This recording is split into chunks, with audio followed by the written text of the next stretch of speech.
Aujourd'hui, les robots représentent à peu près 15% de notre marché sur la tondeuse. Globalement, on estime que 98% des terrains sont accessibles aux robots. Je suis responsable de l'ensemble des équipements sportifs de la ville de Guéret. Je gère l'équivalent de 14 terrains de football en gazonné.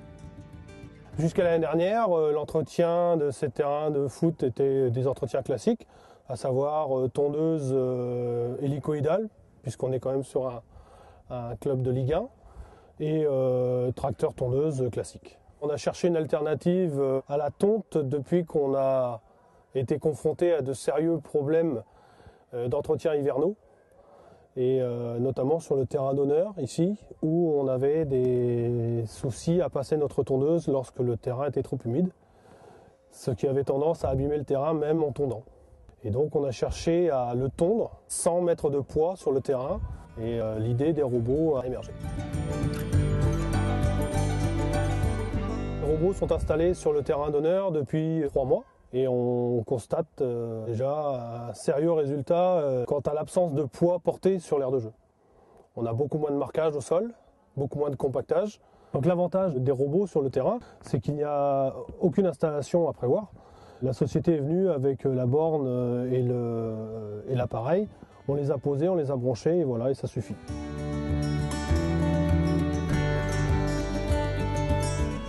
Les robots sont en totale autonomie. Ils se gèrent aussi bien au niveau de la tonte qu'au niveau du chargement. Il y a un ordinateur de bord qui lui dit quand est-ce que la batterie doit être rechargée. Et ils ont un programme qui les ramène directement sur leur borne pour se recharger. La mise en place des robots a une influence très notable sur la répartition du travail des agents.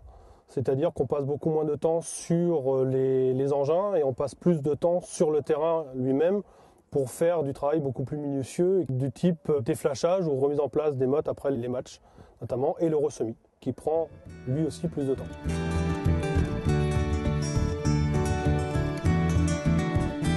On espère que cet été, ça nous permettra justement de dégager plus de temps sur d'autres travaux, notamment sur les extérieurs des terrains, et sur des travaux qu'on n'avait pas les moyens humains et le temps de faire. Il n'y a aucune consommation de type gasoil ou essence. Il n'y a pas d'émanation dans l'air. C'est silencieux. Donc c'est bien pour les agents qui n'ont pas l'inconvénient du bruit. Et puis c'est bien pour la planète. C'est le credo actuel. Je suis jardinier au stade de Roderoux depuis environ 5 ans. L'exigence, c'est une tonte parfaite, à une hauteur donnée par l'entraîneur. Ici sur Guingamp, en gros, on est en hauteur de 6, de 8, ça dépend qui vient jouer. En hiver, on tourne environ une fois semaine, et puis l'été, pratiquement tous les jours. Le robot a un programme, et puis il y a un périmètre qu'on a fait. On a coupé en 2 le terrain sur la largeur. Il y a un robot qui tourne sur la gauche et un autre sur la droite. Ce périmètre, c'est délimité par un fil qui est posé au sol, et quand on a des interventions mécaniques à faire, on l'enlève. Les 2 robots, ils travaillent en même temps, 24 heures sur 24. La seule utilisation de la tondeuse, c'est la veille de match, qui nous permet de faire des bandes pour qu'on voit à la télé. En qualité de tonte, on retrouve la même chose en robot et en tonte hélicoïdale. Mais bon, l'avantage du robot, c'est qu'il coupe beaucoup plus fin et qu'on laisse ce qui est coupé au sol. Et en même temps, au terrain, ça lui permet d'avoir un amendement naturel.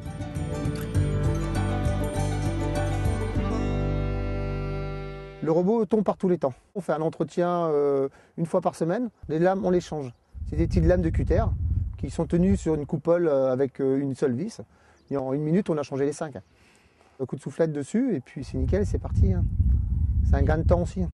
En entretien, il y a très peu d'entretien. En coût de réparation, on n'a rien eu pour l'instant. C'est que du bonus. L'inconvénient du produit, c'est que mon chef ne veut pas que je l'emmène à la maison.